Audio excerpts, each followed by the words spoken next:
Kuna siri fulani katika ujumbe wa wakati hata imechenga sisi wa huduma. I'm sorry, I'm not discrediting you, I'm just telling you for a fact. Nimesema sisi wa huduma, mimi nikiwa miongoni mwao, imetuchenga. Inawajenga. Not kutujenga, imetuchenga. Are we there? Tuko pamoja? If you are getting me, say amen. Kama unanipata sema amina. God has been trying, now just bring it up, to, you know, that I hope and trust that you have had a spiritual understanding of what that God has been trying to get over to the church without saying it right out. That means when you go to the messages, you will listen to the tape and you listen and you listen and you listen. God is not saying what he is saying rightly out. He's not saying it. I don't know. He's saying, but he's not saying it right out unless God opens your spiritual understanding. Then you will be able to get the exact thing that God is saying without saying it. I don't know, you are together. Amen. And me, I believe a true believer of this message should be able to get what God has not said it outrightly, and yet he's saying it. The moment you catch that, your life is going to change, because that revelation is what will change you, what will change me. What he's not saying, and yet he is saying it. Are we together? See, it is a thing sometime we have to say things in such a way that it might thin down. There are too many believers who are not supposed to be believers. So things should be said in a way to reduce the population. Am I speaking to somebody? Okay? It might bring some to go out, some to leave the church and go, but some to remain in the church just to ponder over. But that is done purposely. It must be done that way. Did you get that point? So, don't pick a quote and run away with it. Sit down and look at it and compare it with the Bible. From Genesis to Revelation, it must agree. From all the messages the prophet has preached, it must agree. And to do that, your eyes of spiritual understanding must be open. Otherwise, you will always be on the extreme left or on the extreme right, and you will never preach the right sermon, or you will never get the right sermon, and that way you miss the way in the highway which leads to heaven. Brethren, do you see how slippery this message is? Some people have taken quotes. They have married many wives. Some people have taken quotes. They have done things they should never have done. But God is not saying it right out. But there are people who are wired to catch that which God is not saying right out. Amen. Now, as I build my subject, I hope that these things will come out very, very clearly. Give me Sister 650911, paragraph 77. God's power to transform. And as she looks for that quote, 650911, paragraph 77, I know you are asking me, why couldn't you have the slides? Because I want the devil to be surprised. No, you are with me. Have you got it? When you hear me talking this, I'm just giving you time. Okay, now mute it a little, and then I want to tell you what I want. Now, believers, when the prophet started preaching the message of the day, he preached it and preached it and said many things. And the things which he said, some of them, he said them as long as he saw what he saw at that time. But as he moved on with the message, things became clearer and clearer and clearer and clearer. Stay with me. Then, if you look at the messages from 1947, the first one that is recorded, all the way, the prophet never spoke of something called the bride age until in 1965, somewhere in September, is when the prophet introduced the bride age outside the 7 church ages. Stay with me. Okay? Then, you know when you are an old man, and you know you are dying soon, you call your family. You call them by the bedside. Now you know I'm going. This time I'm not going to joke with where the key to the store is, which amount of money is in the bank. Because now I've been healthy with my family, and I've just been telling them, we have a key somewhere, we have some money somewhere, like that. But I'm never telling them exactly where these things are. Now I am going, and I know I'm going. If I don't tell them where these things are, they will never find them. So in December of 1965, there is a series of messages the prophet preached. In fact, we can begin, if we begin from September 1965, he preached 12 messages, the last one being on the 12th of December 1965, called communion. When he left the church, he just waved at the Branham Tabernacle, put on a hat in a brown suit, and never returned again. He went home.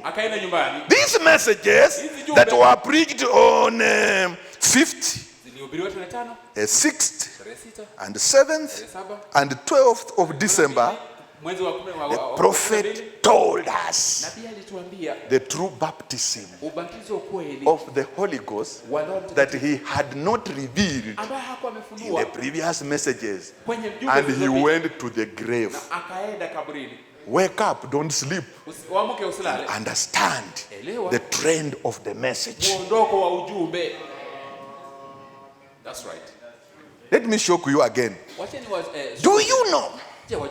The prophet never preached earlier and said, we have the body, then we have the spirit, we have the soul.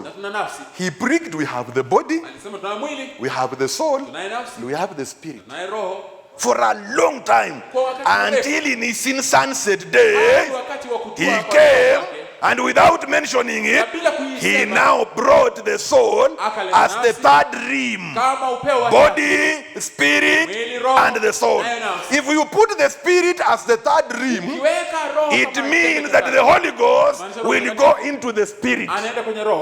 Are you getting that? But now, when you put the soul in the third rim, then it means that true conversion for a believer does not take place in the spirit, it takes place in the soul rim. And this he said when he called his family on his bedside. I hope you get that expression. Are you with me? So you have to follow what the prophet is saying. Listen to this. Amen. No, don't just read the messages and you begin flying around. This is 1965. I told you September. In September. Remember, he passed on this that year. In December. Now, it is hard to say this. very hard. I don't know, you are together. You know, you've been saying some things and saying them until you are so used to what you have been saying. The people are used to what you have been saying, but now you want to tell them, hey, saints, it is this way. So it is very hard. Hard for the people and hard for the prophet. I'm not saying the prophet said wrong things. He said as he had been shown. And things are done purposely that way, to have some go out and some to remain pondering over without saying exactly right out what it is. Now it is hard to say this. It is very hard. Because speaking to people who feel the same way I do, and the way I have been for many years. Did you get the point? The way he has believed it, the way he has preached it, he is that way. He's not a hypocrite. He has believed it that way, and the people have known it that way. Now to come and say something different, it is very hard.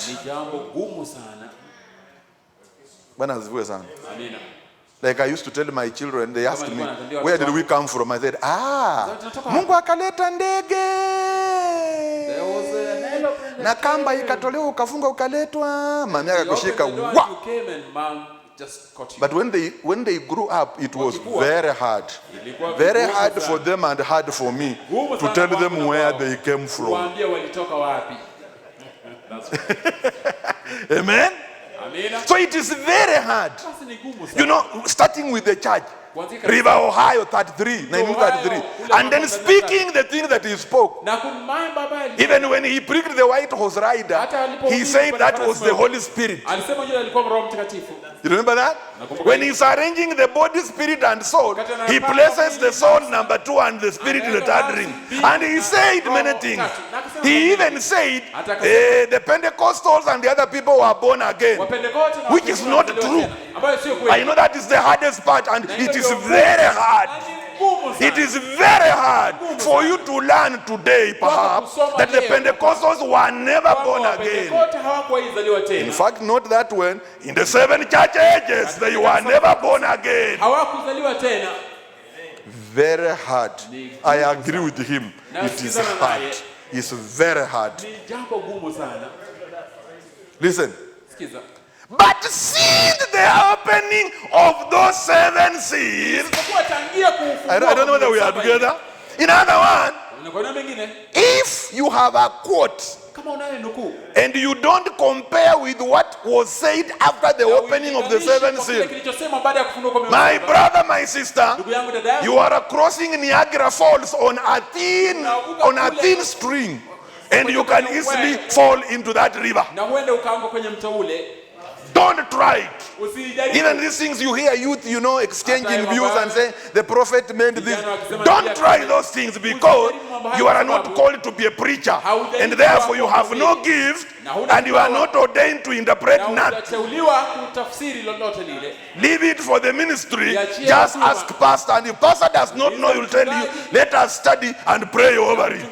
Never go out there with a thought and you preach it without checking it with the 7 seals.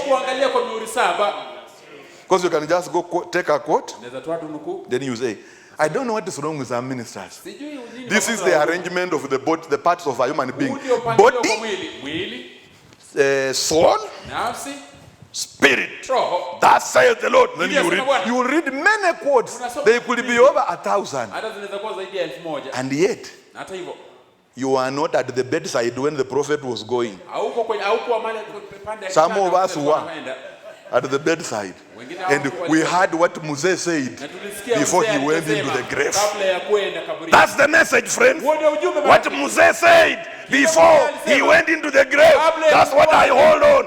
He could have told us that the key is under a debe somewhere, but before he went to be with the Lord, he said it is somewhere on the roof. I hope you are getting my parables. Wacha tusome leta tu, hakuna haraka, tunaenda wapi? Leta 77 mzuri. Now, it is hard to say this. It's very hard. Because speaking to people who feel the same way I do, and the way I have been for many years, until 1965, in September. But seeing the opening of those 7 seals, of them angels, just behind the mountain yonder, this has become a new book. This has become a new book. It is the things that has been hid is being revealed as God promised in Revelation chapter 10. He would do it. And we are the privileged people that God has chosen of the earth, that we might see and understand these things. Who are we? The privileged people of the earth that God has chosen to have a spiritual understanding of what God is not saying right out, and yet He is saying it. I feel like I can go in the rapture, which is not some mythical or fleshly mind of a person trying to make it up. It is the word of God made manifest, proven that it is right, proven not by science but by God that it is right. God, as I have said before in a message, God doesn't need anyone to interpret His word. He is His own interpreter. He says it will happen, it happens. That is, He confirms it. That interprets it. A few years ago, we Pentecostal people, when the other churches told us that we were crazy, we could not. The Holy Ghost was a thing of the past. But we find out that God's promise was to whosoever will. And now we know different. How different do we know? See? And that is, are you ready? Just little by little, this thing has opened up. Which thing is opening up? The baptism of the Holy Ghost. Little by little, little by little, this thing has opened up. So wakati muzako kwa kitana, this is now what has opened up. Hiyo kidogo kidogo ilikuwa bado inatusukuma kidogo, lakini sasa yenyewe ndio. But the thing is this. If you are with me, say amen. That's the message, friends. That is something that you need to know. So it is important, sit down, look at the messages of 1965 from September. Please, don't ever misquote me. All the messages of the prophet are as important as the other and must be read and believed. But as you believe them, the word itself corrects error. And the word itself is when the seals were open, it corrects any error that was made, because the purpose of the word, like Jesus, was to correct error. For example, Mary representing Pentecost, he said that Joseph was the father of Jesus. But the word itself, it being the seals, corrects the error and says, don't you know that I must be about my father's business? When the seals were open, the word corrects the error. Today we now know it is body, the spirit, then soul. We know that the white horse rider is not the Holy Ghost. It is actually the devil himself. Hope we are all together. Questions on marriage and divorce. The serpent seed. And these other things, the Godhead that have been fastered, have now been completely revealed in the opening of the 7 seals. Amen? Coming back to our subject now, having laid this background, we now see that the church never reached perfection in the 7 church ages. Perfection comes in the bride age, which is outside the 7 church ages. Now, that is very difficult for somebody who believes the way they believe, but they were not at the bedside when Mzee was going. When I say Mzee, I mean the prophet. The last messages the prophet spoke. If you are here and you are by the bedside, the message will be clearer every time. And you will have a clear understanding. I hope nobody will tell me that I have started a doctrine that some people were at the bedside of the prophet. That is a parable. You know, we ministers, we are always in problems. It's a parable. I'm saying it so that in a common man's language, so that you can be able to understand what we are saying. And that is why when you go to 650410, paragraph 264, listen to this statement. 650410, paragraph 264, the Easter seal. It's a quote we've been reading here. But I hope now you have a spiritual understanding of what it is all about. Amen. Now listen to this. Oh, Christian. What an opportunity we have. We have opportunities. Are you listening? I know you just passed through this quote very quickly. Today you don't. We have opportunities that Saint Paul,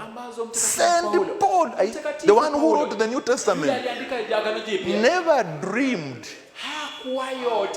of having. Don't know that we are together. Now, how do you swallow this? If we are to be restored back to Pentecost, how do you swallow this? Let me read that again. Are you getting that? Christian, this evening, as we progress with this message, I want you to ask yourself again, what opportunities do we have today? Yani, ni kitu gani tunakula ama tunaonja yenye mtakatifu Paulo hakuwahi hata ota anaweza onja. You know that? I want the church to think about it sincerely from the bottom of our hearts. What is this thing? Oh, Christian. What an opportunity we have. Exclamation mark. We have opportunities that Saint Paul wacha kuwa nazo dreaming, yani hata kuota tu hata anaweza kuwa nazo. Kuota tu usiku akiota tu hana. We have opportunities that Enoch who walked with God 500 years and just went to heaven raptured. Even the opportunities we have, hakuwahi hata ota yeye anaweza kuwa na opportunity kama hii. Nini mnacheza? Wacha hiyo. Elijah. This man who prayed and stopped the heavens 3.5 years, it never rained. He never died. He just took a chariot home and he will return to the Jews. What we are having now, such an opportunity, they never had. And all them, not just one, Abraham and the rest of them, never had the opportunities we have now. That's why the prophet says, we are the privileged people of the earth that God has chosen to reveal these things which the rest never had.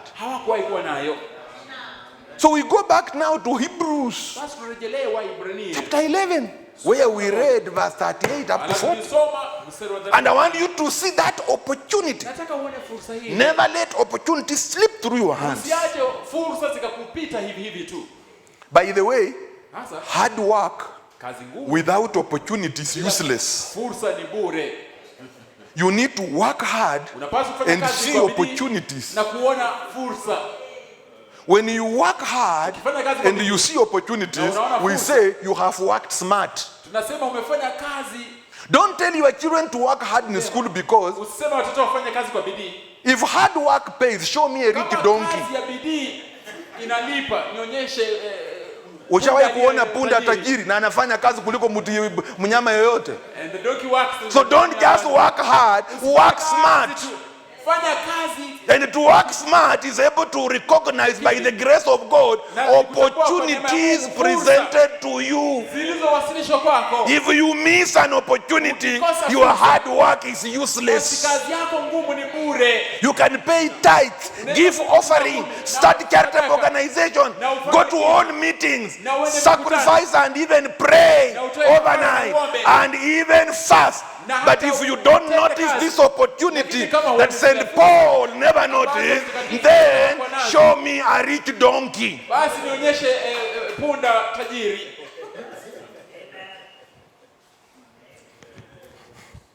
This should have been a rich mule.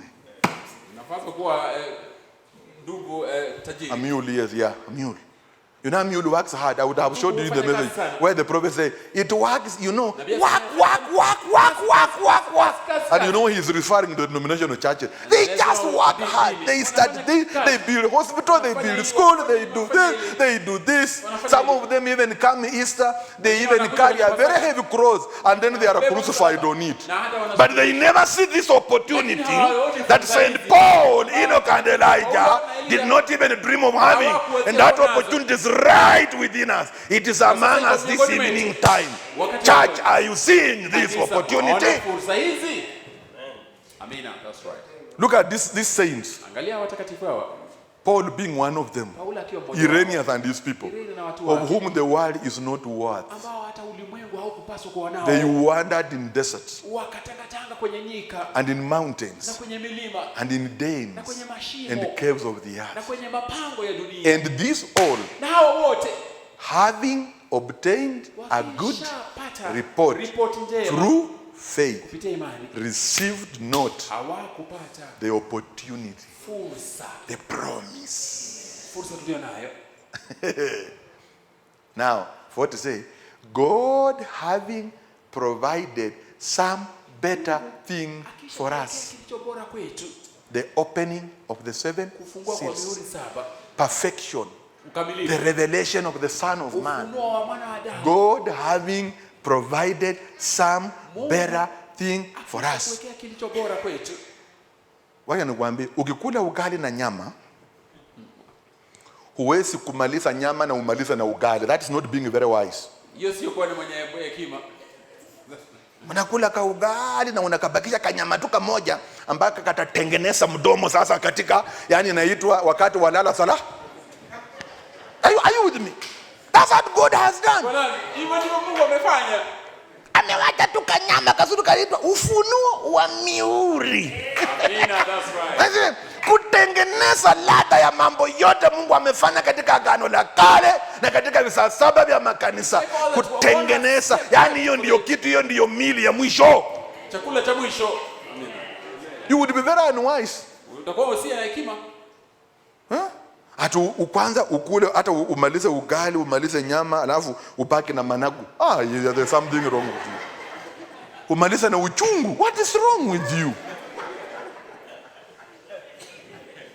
Your mouth will be bitter the whole night.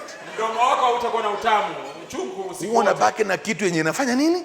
Inatengeneza mdomo. The last thing, you reserve the best thing for the last minute. Unamalizia kwa kile kilicho bora zaidi. That's human nature, because that's God's nature. Kwa sababu hiyo ni hali ya Mungu. God having provided some better thing for us, that they without us should not be made perfect. These people missed perfection. Walikosa ukamilifu. Bwana ziwezana. Now I want to ask you, nataka kuulizeni, what brings perfection? Ni kipi kinacholeta ukamilifu? And what is perfection? Ukamilifu ni nini? And first of all, must we be perfect? Lazima tuwe kamilifu. So in Matthew, kwenye Mathayo, chapter number 5, sura namba verse 48, 48, we saw last Thursday, Jesus said, Yesu akasema, be therefore perfect, kawa kamilifu, even as your Father which is in heaven is perfect. The saints down through the ages, they never hit this one. So they have not fulfilled this scripture. So how could they rise up from their graves to go in the rapture? That's why they need us badly to have a ministry ile ya kanyama ya mwisho ambayo inaitwa perfection, to bring them in so that together we can be taken up. So we have an opportunity of finishing the race. Amen. Najua watu wenye wanaanzishanga mbio za relay, there is only one person mwenye at least anafika kwa kamba, na huyo ndio mwenye anamaliza. Hao wengine hawaonjange kamba, ni kukimbia na kupokeana kijiti. Lakini mtu wa mwisho ananyepa kalafa na anafanya kifua hivi, anashika kamba. Ni wangapi wanaweza shika kamba? Yule mwenye anamaliza. Then you find everybody from the first one who ran wanashangilia, tumeshinda, tumeshinda, tumeshinda. Lakini wametegemea huyu jamaa wa mwisho. Kama huyu jamaa wa mwisho angeanguka, timu yote ingefanya nini? Ingeanguka. Na sisi ndio wa mwisho kumaliza nini? This race. The author and finisher of this race is who?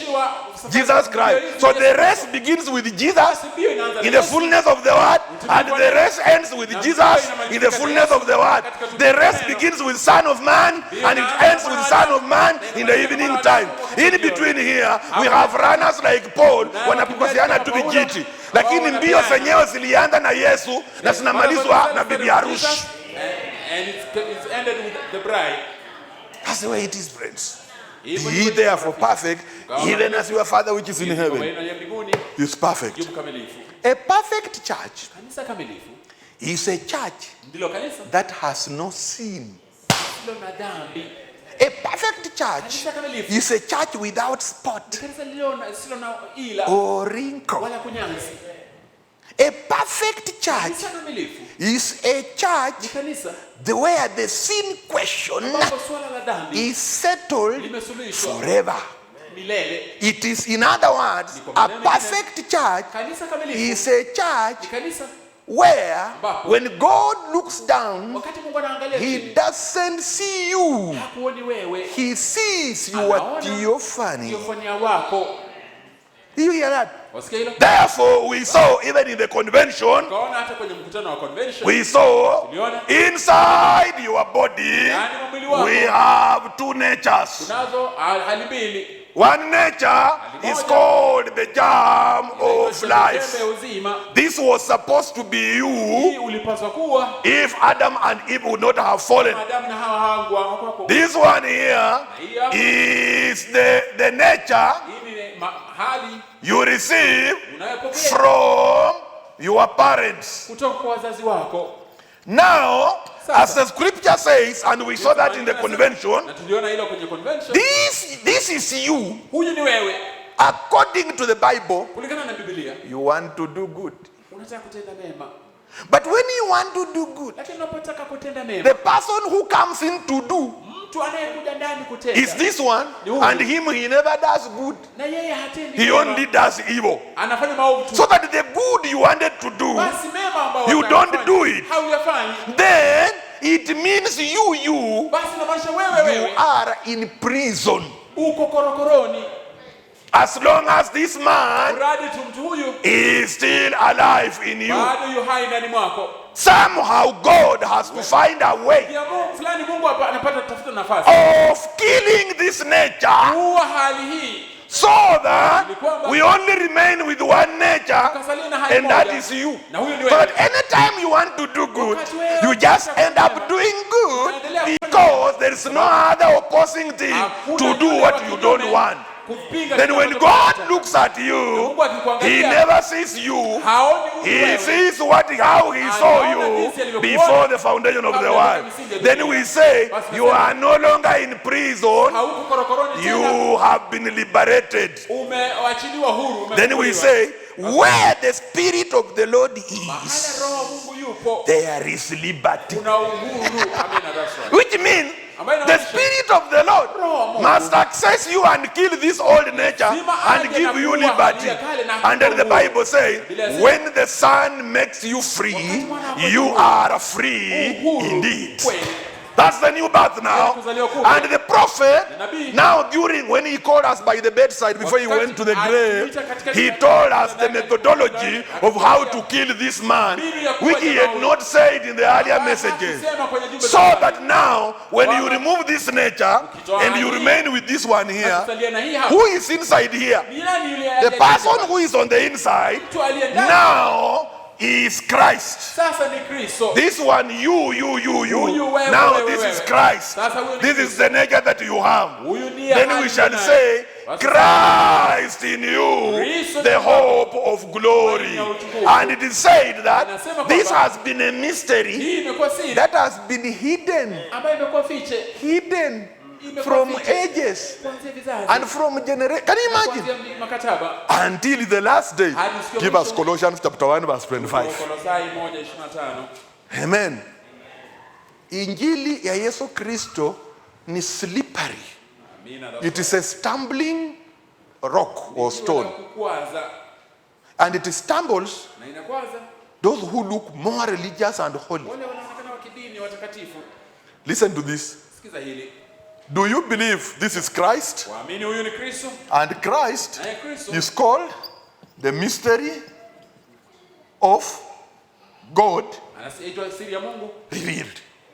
Revealed means put inside you. Unless something is put in your heart, it is not revealed. If it is put in your head, it is learned. No, land, yani but if it is in your heart, it is revealed. Know the difference between revelation and intellectual understanding of something. So we have spiritual understanding and intellectual understanding. Intellectual understanding is something is in your mind, but spiritual revelation, something is in your soul. And I just wanted to inform you that nature which left was called the soul, that never came from God, but was permitted by God. So we are not saying right out that it came from the devil. But you who are on the bedside, you know what we are saying. Then this other soul, it came from God. It was in God. It was part of God. So it has been eternal.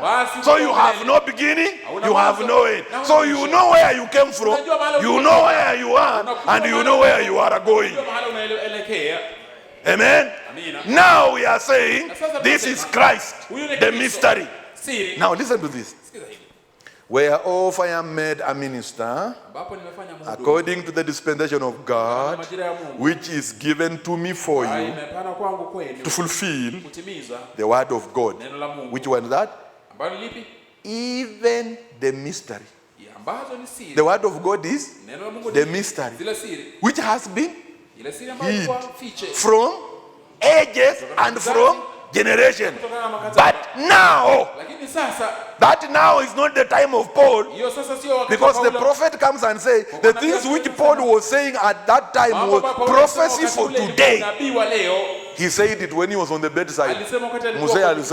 Now we see here, but now is made manifest to his saint. It's revealed to his saint. Listen to this.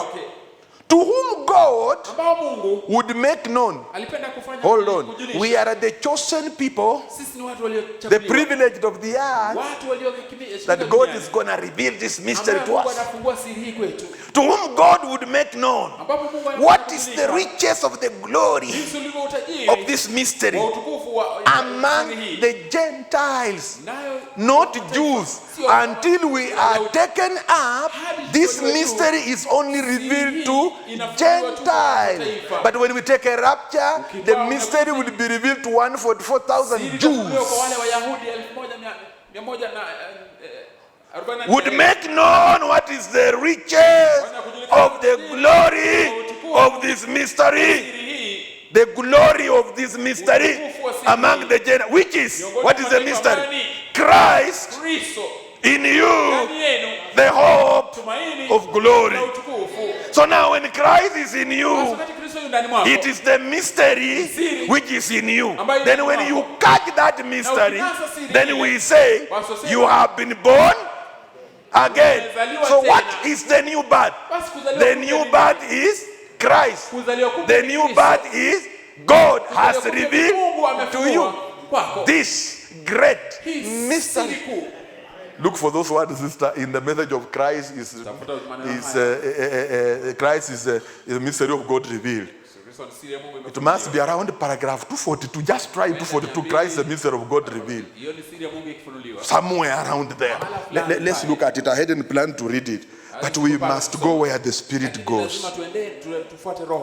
Christ is the mystery of God revealed. Just try 242. We shall look at it. We shall look at 240. Something like that. And then we can see where we are. And now. And Christ, the mystery of God revealed. I hope you have got it. The message is very slippery. Amen. Christ mystery is 630728. There you are, 240 or somewhere 242. Let's look at it again. The new birth is Christ. Is a revelation. God has revealed to you this great mystery. Are you getting the point? And that is the new. And now you know that this mystery could not be revealed to saints down through the ages, because the seven seals held the entire mystery. So when the seals were broken, it released the entire mystery. And when that mystery comes, it is the only one. Are you hearing? It is the only one which can kill the old nature. Part of the mystery will not kill the old nature. Did you hear that? It will only cleanse you. But the old nature is still there. So you are not yet perfect until Paul said, I see in part, I prophesy in part. But when that which is perfect is come, I will know even the way I'm known. Do you see? Wow. Do you see the message of the hour? That is called the new birth. So without the fullness of the mystery, there is no new birth. That's true. Just look for mystery could not be given to Luther. Brother, you can assist that. I want to read that. Me, I don't want to prepare all slides. I have slides here, but I don't want the devil to know them before I preach them. I've discovered him how he operates. That's why this could not be given to. Just right could not be given to Luther. Could not be given to Wesley. Then we shall know where it is. Then we shall read it. He's not saying it right out, but now look at it. So, you know, you can't just pick a message and say, and the prophet is saying it. And he's saying that the Pentecostals were born again. He's saying it. But he's saying it is very hard. Very hard. Are you catching the mystery of the message today? Let me see your hands if that's true. Mungu awabariki sana. You know, tupatie tu juu kitoko. This is a question and answer. It says, just listen to this. When you use the expression that if we do not believe the word, you will be eternally separated from Christ, do you mean the foolish virgin will live eternally? Hold there. Who is a foolish virgin? A foolish virgin, first of all, is a virgin. But he becomes foolish by not having the Holy Ghost. Have you ever thought about it? And who is a virgin? Clean, sanctified, does not smoke, doesn't drink, doesn't commit adultery. That must be a believer who never received the Holy Ghost. He's foolish. And we shall go to the Bible and find out a virgin became foolish because when the Son of Man was coming down, he decided to go and look for the Holy Ghost. He missed the opportunity that the Son of Man was the Holy Ghost who was to perfect the church. That one is in the parable of the five foolish, and we shall read it. I hope God will give us time. But we see these things and we lay them bare. We are not in a hurry going anywhere. You see, foolish virgin will live eternally, but they will be separated from the New Jerusalem where Christ will dwell with the bride. Yani mtu anasema hawa bikira wapumbavu wataishi tu milele na milele kama sisi. You know, by the way, you don't have the word eternal in Kiswahili. It is not even in our own language. It's called tenena tene, which is tenena tene, that is not really eternal. It's like saying milele na milele. You know when you say milele kwa milele, it's just everlasting.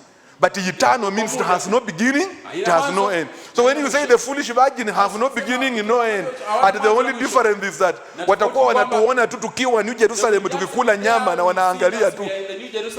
Ati iko hivyo, mtu anauliza. Here are those who do not have the Holy Ghost.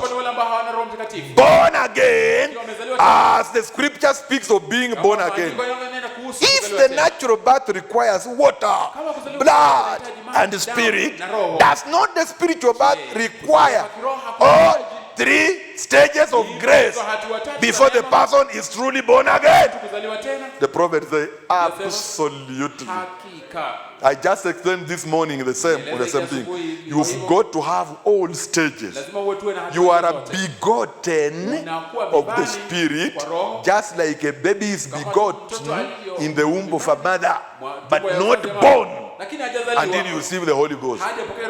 That's right, you are born then. You are not converted. You are in the procession of being converted until that time. Are you ready? That is the reason that all these great mysteries could not be given to Luther, could not be given to Wesley, could not be given to the age that has just passed by us, the Pentecostal age. Why? It wasn't time. They were begotten. They were not born again. Pentecostals were not born again. They were begotten. Now, today, in other words, the person of Christ himself, the Son of Man. Then he asks you, remember what he is telling, he told us. He said that you must have a spiritual understanding. So he puts in bracket for those who are at the bedside. You understand? You understand what we are trying to do? You understand? Amen. The Son of Man, you understand? Revealing himself in human flesh. It could not have come till now. Amen, that's right. The revelation of the Son of Man is the opportunity St. Paul missed. Amen. Amina. And I want you to believe it that way. Nataka muamini hivyo. Amen. Amina. That's very true. Hilo ni kweli. If you go to the parable, please somebody give me the scripture for the parable. It is in Matthew of the foolish and the wise virgin. It's called participatory preaching. You participate as I preach. The parables must be in chapter 13. My head tells me like that. So we now start looking for it in that chapter. If we don't get it, then I have missed it. Is it chapter 10 or something? Just let us get it, and then we shall see the parable of the foolish virgin. I don't think it is there where I'm looking for it. Parable of two sons. I'm not ashamed to look for it slowly. If we time reaches, we go home. We shall come again. Chapter 25. Hey, it is very far. Let us look at verse 1. We are not going to read the whole parable, but there's something I want to point you to in this parable. Then shall the kingdom of heaven. How many people know the Holy Ghost, the kingdom of heaven?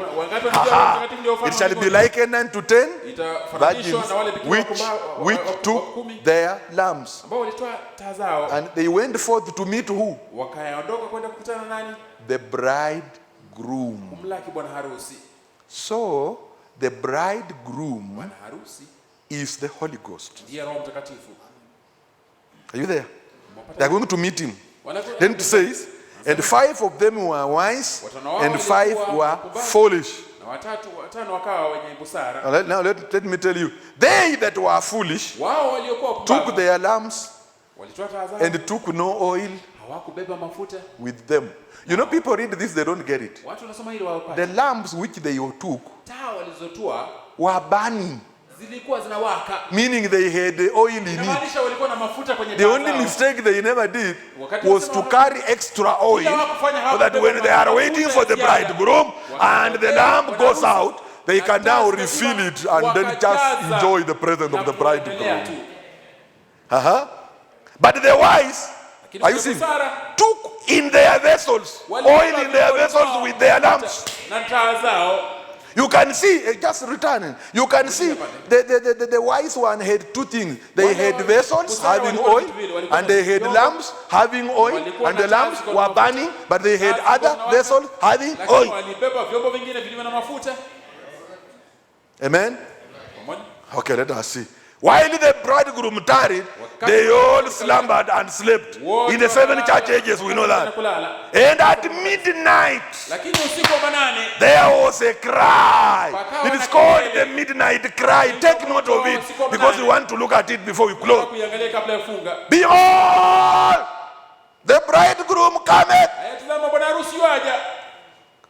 That is Malachi 4, telling us the Lord is coming on Sunset Mountain. What did the believers do? They went to look for the Holy Ghost and forgot sunset.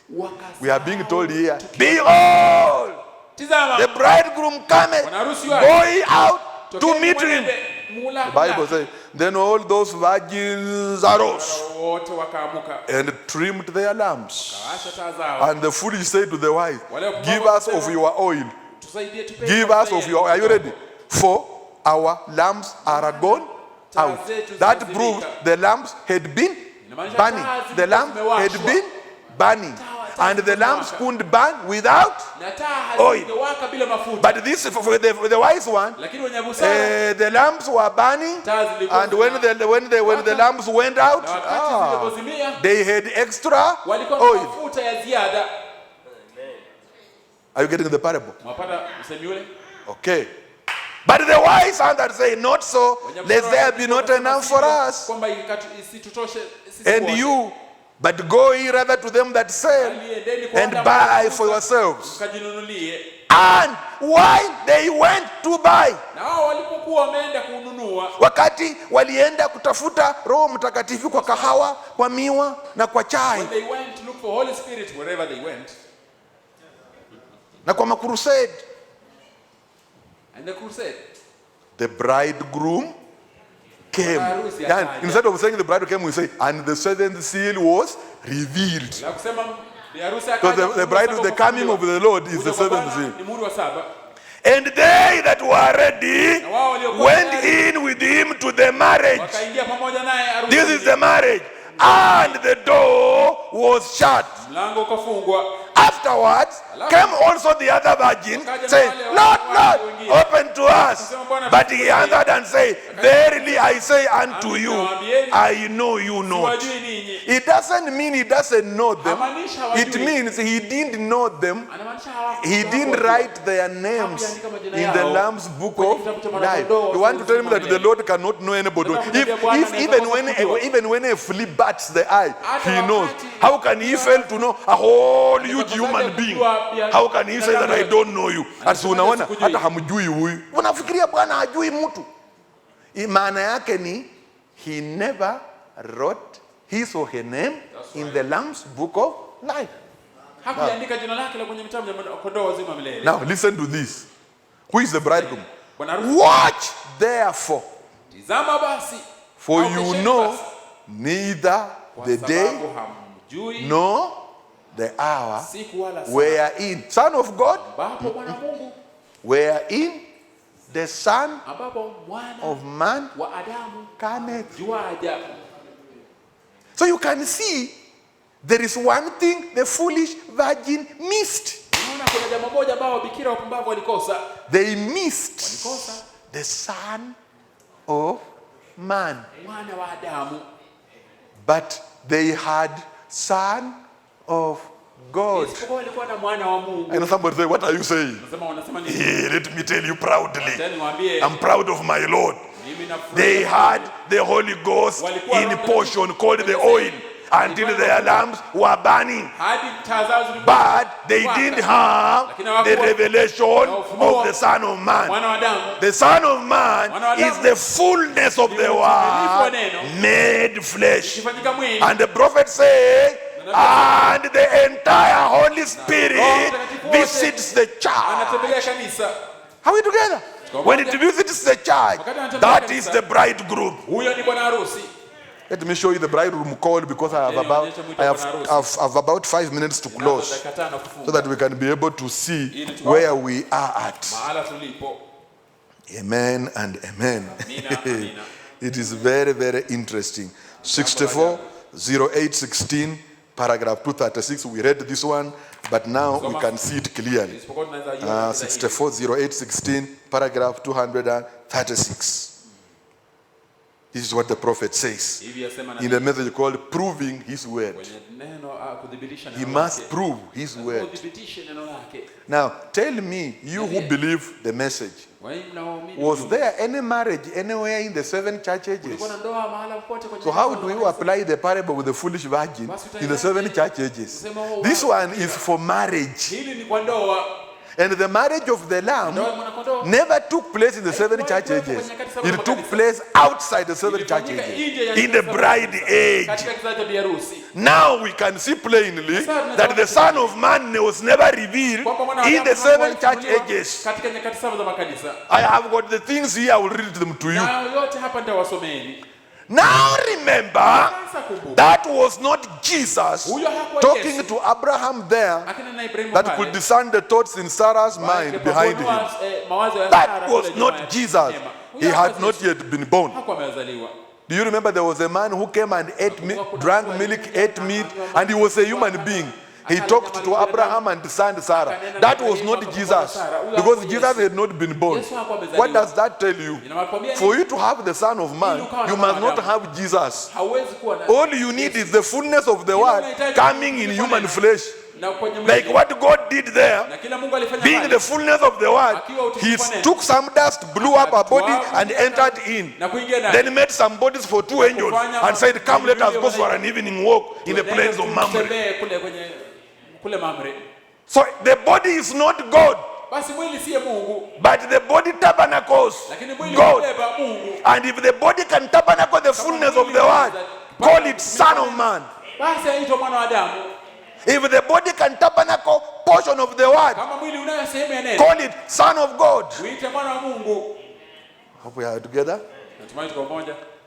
But it was a man in human flesh that Abraham called Elohim, the great Almighty. Showing, and Jesus said, as it was in the days of Sodom, now watch close. In the days of Sodom, so will it be at the coming of Son of Man, when the Son of Man is being revealed. Not no more as a church. Church ages are over. See? Not no more. The bride is called. See? In that day, the Son of Man will be revealed. What? What for? What does the revelation of the Son of Man bring about? What are the consequences of the revelation of the Son of Man? What does the church achieve when the Son of Man is being revealed? What? To join the church to the head. Unite the marriage of the bride. The revelation of the Son of Man is what joins, what marries the bride to the bridegroom. There can be no invisible union between the bride and the bridegroom without the revelation of the Son of Man. It is the revelation of the Son of Man that brings the invisible union. There are even some believers, God have mercy, they believe that there was an invisible union in the church ages. And so long as you just receive the Holy Ghost, it's an invisible union. No, that is not an invisible union. Hey? Now listen. The bridegroom call, that's called the midnight cry. The bridegroom call will come right through this.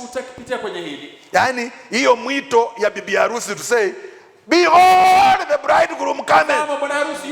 This is how it will happen. When the Son of Man will come down and come in human flesh to unite the two together.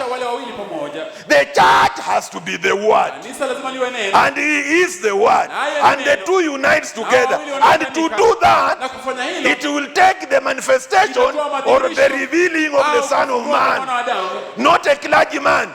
Do you see what I mean? See, it is the Son of Man, Jesus Christ, will come down in human flesh among us, and will make His word so real that it will unite the church and Him as one, the bride. And then she will go home to the wedding supper. Amen. She is already united. We go to the wedding supper, not to the marriage. There are some people who teach that we shall go for the marriage. Those are false prophets. Marriage is taking place now. We go there for reception, wedding supper. Are you seeing that? Were you by the bedside of the prophet? Then you know that we are in the marriage. Hey! Go down a bit. Wow. Now, there. But the rapture is going to the wedding supper. When rapture takes place, we are not going for marriage. Wewe harusi ikuwe hapa na bibi harusi kabla hajaunganisha hapa waende for reception hapo nje. Yaani harusi imedunda hapa. Haijafanyika, hawaja exchange pete na nini na vows. Alafu msichana tu atoke hapa ati wanaenda reception. Something must be. Kuna kitu lazima kiwe makosa. Rapture takes place means the ceremony of uniting inamaanisha sherehe ya kuunganishwa is over. Imeisha. Now tunaenda tu kwa mulo. That's right. Hakuna mastori ingine. Kusherehekea baada ya harusi. Not that we shall go to the rapture and then alafu tuunganishwe. No. La. When we meet him in the air, tukikutana naye hewani, is because ni kwa sababu Here the union was taking place, which was, are you listening? Which was invisible.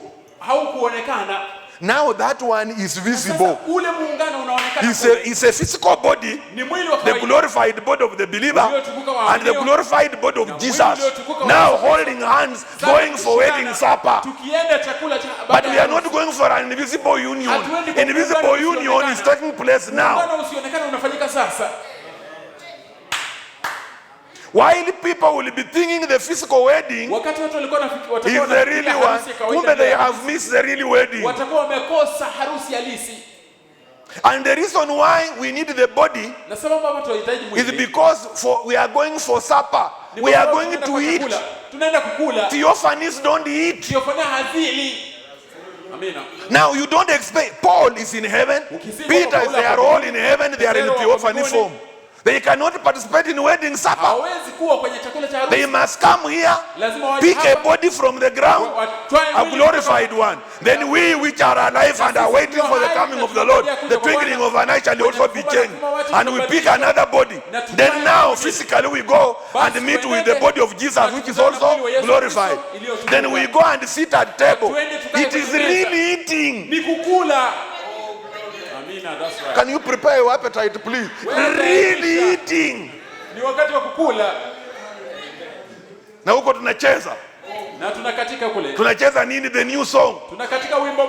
Remember they sang a new song. That you have redeemed us from all kindreds and nations and everything on the earth. And Jesus will be seated at the head of the table. And everybody will be at the table. The joy of it I like is that every mother will be there with all her children. Even if they smoke opium, somehow I don't know what God will be. If the mother is a believer, she will be there with all her family. Don't play around with children of believers, however wayward they are. They might go in and you go out. That's right. Please, mother, if you have a wayward son or daughter, don't worry. The prophet has assured us she will be there. He will be there. So long as you are there. But if you fail to be there, she might not be there. So be there. Because when you apply the token, it is for the whole family. It is a blessing to be born of parents who are believers. You might get benefits which you don't even deserve. For he who loves the prophet also receives the reward of the prophet. However wayward your son or your daughter is, we have been given an assurance they will be there. Go and read a message called Mother's Day. Wakati hii Mother's Day hapa inakuwa Mother's Day. There is a great Mother's Day coming where mother will be there on the table with all her family there. That's right. That's what we believe. Because it is the word of the prophet. And he went beyond the curtain of time. He came and said, I saw you all there. Amen. That's the way it is. But the rapture is going to the wedding supper. When the word here unites with the person, and they two become one. And then what does it do then? It manifests the Son of Man again. Not the church theologians. The Son of Man. The word and the church becomes one. Whatever the Son of Man done, he was the word. The church does the same thing. Are we there? My last quote and then we go. 65:04:25. Paragraph 195 to 196 and then we go home. Sorry, time is now up, friends. I wish I could have continued a little. It's called the backside of the desert. Amen. But he promised just before the coming of the end time, the world will get like it was in Sodom. When a man came down in human form, 3 of them, 2 angels and God himself. That was God. The Bible said it was. Now he came down akashuka chini, and he manifested himself there by turning his back to the tent where Sarah was, and told Abraham what Sarah was thinking in the tent. Is that right?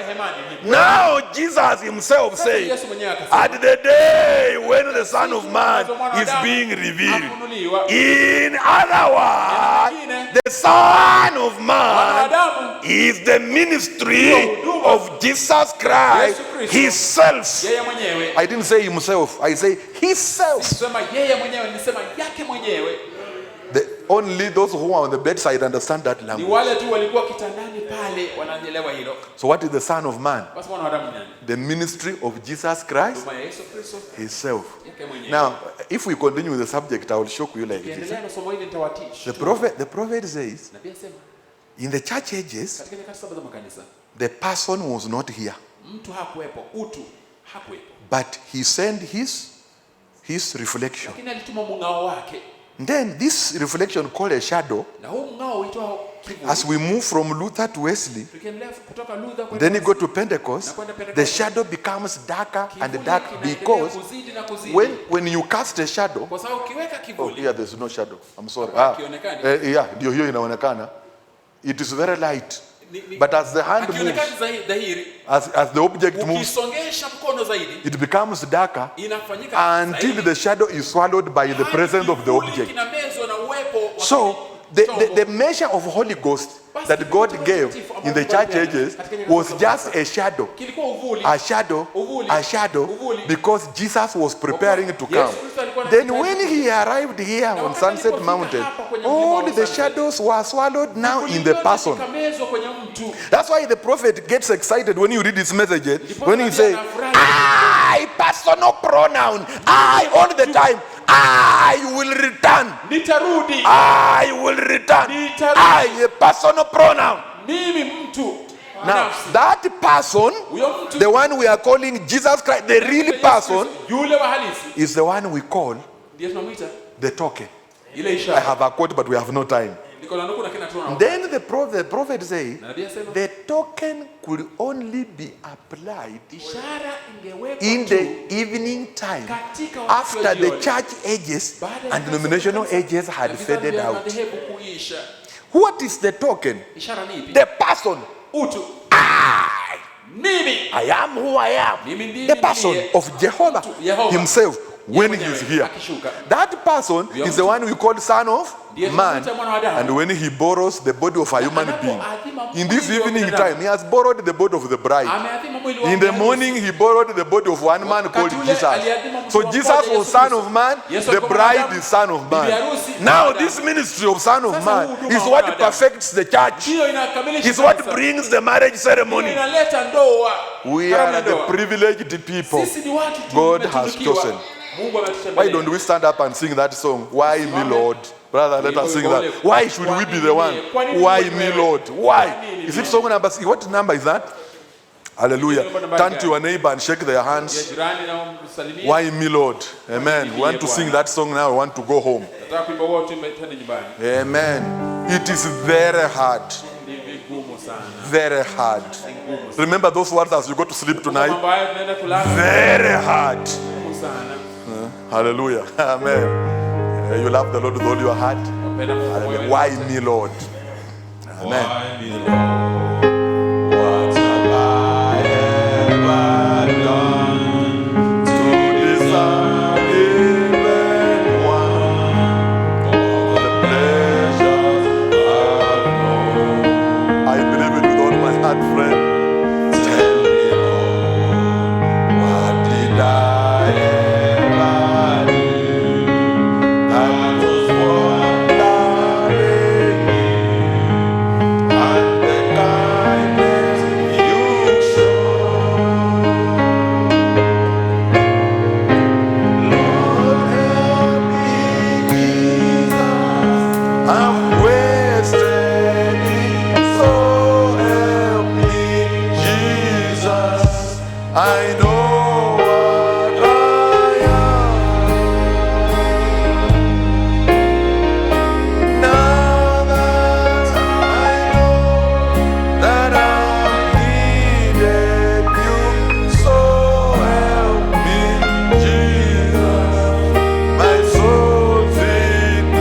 Somebody believe with me that is true.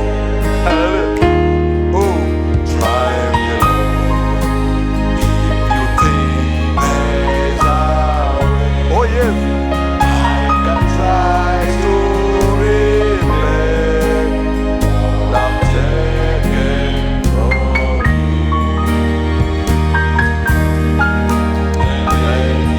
Oh yes, Lord, I can show someone what I've been through myself on my way back to you. You believe that with your hands raised up now? Yes, Lord. So help me, Jesus, I've wasted it. So help me, Jesus, I know what I am. Now I know that I'm. Can you just close your eyes as Brother Konyango, Brother Marcel comes to pray for us? Brother Marcel, please. Chorus again. Oh yes. Lord help me, Jesus, I'm wasted, so help me. Is that your prayer? I know what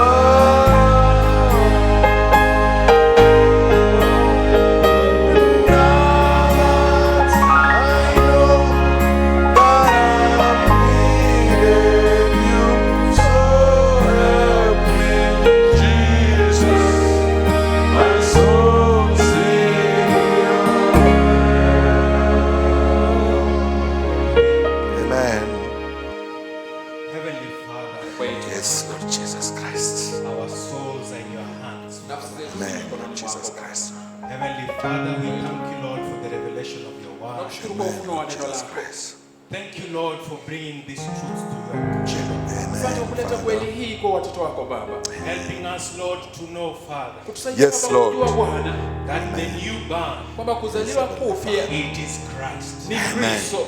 The new birth is a revelation. Kuzaliwa Yes, kupya Lord ni Jesus ufunuo Christ. wa And Yesu Father, Kristo. in this evening time, Na Bwana Yes, katika Lord. wakati wa you jioni have come down in your fullness, Father, umeshuka Amen. kwenye utimilifu wako Baba, and you have Jesus taken Christ. a body in na flesh. Yes, umedumu Lord kwenye Jesus mwili sasa In your entirety, Father. katika Amen. ukamilifu wako Amen. Baba, And Father, by the revelation of the Son of Man, na kwamba Yes, kwa Lord ufunuo wa Jesus. mwanadamu understanding, Father, that you've come in the fullness of your word. tukielewa Yes, kwamba Lord. umekuja kwenye utimilifu wa neno lako, And as your word is being preached, na Father, wakati neno lako lahubiriwa Baba, and this mystery is being revealed, na Father, siri Yes, hii inafunuliwa Baba, we are being changed from glory to tunabadilisha glory. toka Amen. utukufu hata utukufu Baba. Our nature is being changed, Hali Father. yetu Amen. inabadilishwa Bwana, We are returning back to our theophany. tunarejelea jiofanya zetu sasa. We thank you, Lord, for this revelation. Tunakushukuru Amen. Bwana kwa ufunuo huu. Lord, may we hold it close to our hearts. Bwana, Yes, tukaishikilie mioyoni May we mwetu, never deviate from this. Yes, Father. tusikawahi ondoka kwa kweli hii Keep Baba, us true, Lord. Yes, ukatuweke Lord. kuwa kweli The Bwana, opening of the seven Yes, seals. katika kufunua kwa mihuri saba, For we know that you are the seals. kwa kuwa Amen. tunajua